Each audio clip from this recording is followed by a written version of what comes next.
몇 주 전에 집에서 좀 재미있는 드라마나 영화 없을까 하고 이리저리 채널을 돌려봤는데요. 딱히 끌리는 게 없었습니다. 그러다가 디즈니 플러스에서 펭귄의 위대한 모험이라는 다큐멘터리를 발견하게 되었어요. 처음엔 크게 기대하지 않고 틀었는데 이 펭귄들의 이야기가 너무나도 놀랍고 감동적이었습니다. 이 다큐멘터리는 남극에서 살아가는 황제 펭귄의 이야기를 담고 있는데요. 두 펭귄이 눈이 맞아서 가족을 이루게 되면 이제 알을 낳겠죠. 그래서 알을 낳아서 출산 준비를 시작합니다. 그런데 남극이 어떻습니까? 굉장히 춥잖아요. 그곳엔 알을 안전하게 보관할 장소가 따로 없습니다. 그래서 어미 펭귄은 알을 낳자마자 조심스럽게 그 알을 남편 펭귄에게 옮겨줍니다. 이때 남편 펭귄은 끼우띵끼우띵 거리면서 두 다리 위로 조심스럽게 알을 올려놔요. 그리고 자신의 털로 따뜻하게 품습니다. 그런데 여기서 정말 긴장되는 순간이 있어요. 바로 어미가 알을 낳자마자 그 알을 반드시 남편에게 넘겨줘야 한다는 거죠. 이때 알이 땅에 떨어지게 되면 어떻게 될까요? 떨어진 알은요, 60초 내에 얼른 다시 주워서 남편에게 옮겨주지 않으면 알은 그만 차갑게 얼어서 죽고 말아요. 제가 놀란 것은 이 두 부부 펭귄이 그 얼음 조각 같은 걸 가지고 무언가 열심히 하고 있는 장면이었어요.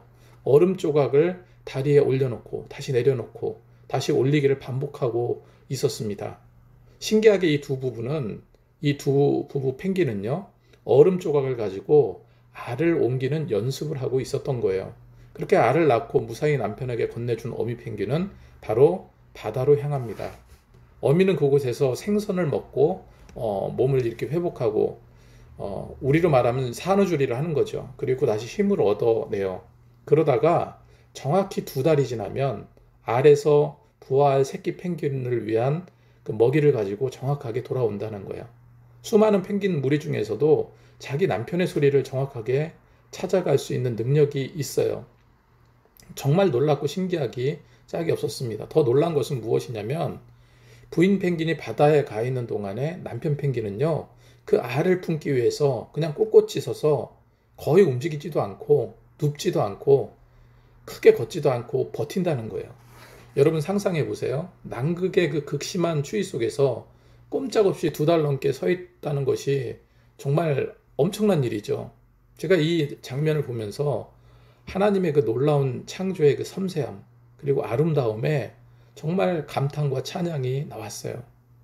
우리 인간에게는 흔해 보이는 남극의 펭귄의 모습이지만 하나님께서는 이 펭귄의 삶까지도 얼마나 정교하게 돌보고 계신지를 깨닫게 되었다는 겁니다. 그리고 또 한 가지 놀라운 점은요, 펭귄들이 혹독한 추위와 눈보라를 견디기 위해서 이 허들링이라는 행동을 한다는 것이죠.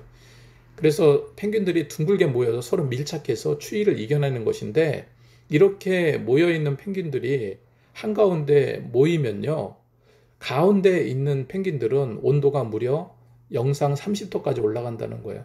더 놀라운 것은 바깥에서 추위를 막아주던 펭귄들이 점점 안쪽으로 들어가서 교대로 몸을 녹이고 안에서 따뜻하게 있던 펭귄들은 자연스럽게 밖으로 나가서 다른 펭귄들의 바람막이가 되어준다는 거죠. 사람들처럼 서로 밀치거나 자리 다툼을 하지도 않습니다. 규칙적으로 순서를 지켜서 움직이는 거예요. 세상에 무리지어 사는 동물들은 많습니다. 하지만 펭귄처럼 팀으로 하나가 되어서 서로를 돌보지 않으면 이 생존 자체가 불가능한 동물도 드물어요. 그래서 펭귄의 삶 하나도 이렇게 놀랍게 돌보시는 하나님이 하물며 우리 삶을 얼마나 정성껏 돌보고 계시겠습니까? 세상 어느 곳도 하나님의 손길이 미치지 않은 곳이 없어요. 교회도 마찬가지죠. 우리 역시도 펭귄처럼 서로 허들링하면서 한 팀이 되어서 하나님의 사랑을 실천해야 할 것입니다.